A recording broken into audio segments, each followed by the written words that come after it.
আসসালামু আলাইকুম।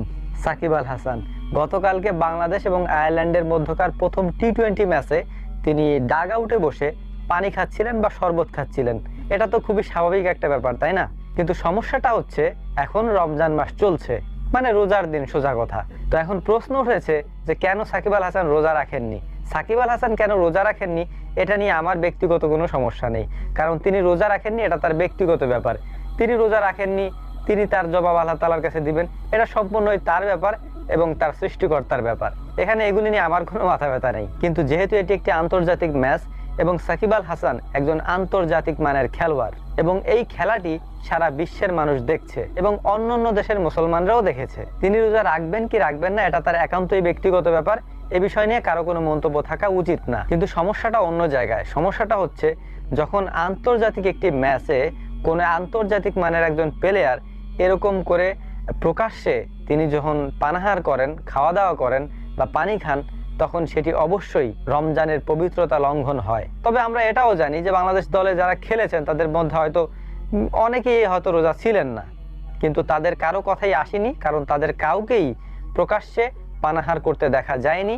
সাকিব আল হাসানকে দেখা গিয়েছে। আমি আগেও বলছি, এখনো বলছি, সাকিব আল হাসান রোজা রাখেননি এটা নিয়ে আমার কোনো মাথা ব্যথা নেই, কারণ তার হিসাব তিনি দিবেন, আমি দিব না। কিন্তু আমি কথা বলতে চাচ্ছি অন্য একটি বিষয় নিয়ে। সেটি হচ্ছে সাকিব আল হাসান রোজা রাখেননি, কিন্তু তার এই রোজা না রাখাকে যারা বিভিন্ন যুক্তি দাঁড় করাচ্ছেন, আমার এই কথাগুলি তাদের জন্যে। আমি সাকিব আল হাসানের পানাহারের এই দৃশ্য এবং এই ছবিগুলি যত জায়গায় দেখেছি সেখানে আমি কমেন্টগুলি পড়ার চেষ্টা করেছি যে সাধারণ মানুষের মন্তব্য কি এ বিষয়ে। কিছু কিছু মন্তব্য দেখে আমার চোখ কপালে ওঠার মতো অবস্থা, কারণ খেলা আমরাও দেখি।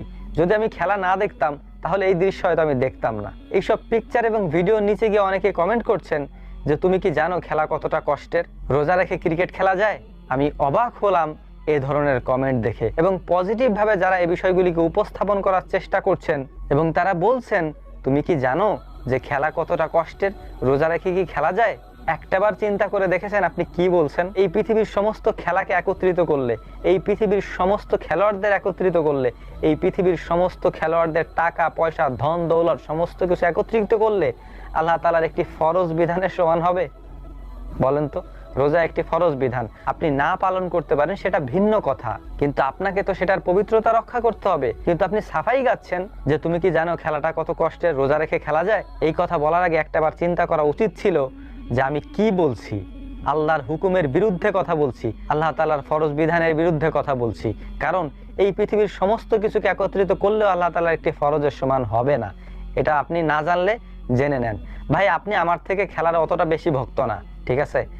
আমি খেলা পছন্দ করি, খেলা দেখি, কিন্তু খেলোয়াড়দের দেখি না। কোনো খেলোয়াড়ের ব্যক্তি জীবন আমাদের পছন্দনীয় হওয়ার কথা না। তাদের খেলাটা ভালো লাগে, আপনি খেলা দেখেন, তাদের ব্যক্তি জীবনে আপনি যায়েন না। আপনি একটা জিনিস চিন্তা করেন, আপনি রোজা রাখতে পারছেন না, আপনি কি অন্যের সামনে গিয়ে খাবেন?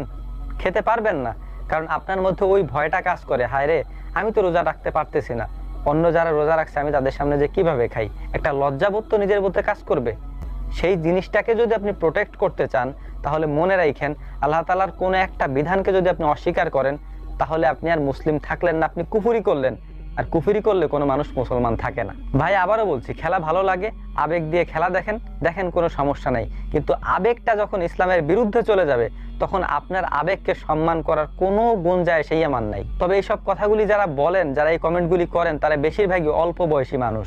আপনাদের মতো বয়সে আমরাও এরকম খেলার পাগল ছিলাম, কিন্তু যখন আস্তে আস্তে বুঝতে শিখেছি, যখন এটা বুঝতে পেরেছি যে খেলার জগৎটা এবং খেলোয়াড়দের ব্যক্তি জীবনের জগৎটা সম্পূর্ণ আলাদা, তখন থেকে শুধু খেলাটাই যতটুকু পারি দেখি, কিন্তু কোনো খেলোয়াড়ের ব্যক্তি জীবন নিয়ে আমাদের কোনো মাথা ব্যথা নেই। কে কি করলো না করলো, কে কোনভাবে চললো না চললো, এটা তাদের ব্যক্তিগত ব্যাপার, তার জন্য তারা হিসাব দিবেন। কিন্তু তাদের পক্ষ নিয়ে যদি আপনি এটাকে প্রোটেক্ট করতে চান যে তারা কেন রোজা রাখলো না, কেন রাখে নাই, সেটার বিরুদ্ধে আপনি যুক্তি দিচ্ছেন।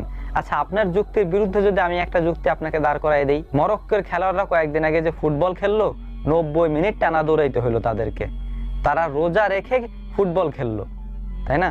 ফুটবল খেলা কষ্ট বেশি নাকি ক্রিকেট খেলা কষ্ট বেশি? অবশ্যই ফুটবল খেলাটাই কষ্ট বেশি। 90 মিনিটের 90 মিনিটে দৌড়াইতে হয়, দাঁড়ায় থাকার কোনো সুযোগ নাই। আর দৌড়াইলে মানুষের পানি পিপাসা লাগে, তারপরেও তারা রোজা রাখছেন। তো এখানে অজুহাতের কোনো সুযোগ নাই। এবং যারা রোজা রাখতে পারবেন না, শুধু সাকিব আল হাসানের কথাই বলছি না, শুধু ক্রিকেটারদের কথা বলছি না, যারা রোজা রাখতে পারবেন না অবশ্যই তারা প্রকাশ্যে এরকম পানাহার করবেন না, এতে রমজানের পবিত্রতা ক্ষুণ্ণ হয়। এই কথাগুলি বোঝার চেষ্টা করবেন। আল্লাহ তাআলা এগুলি আমাদেরকে বোঝার তৌফিক দান করুন এবং কথা বলার ক্ষেত্রে ইনসাফ করে কথা বলবেন।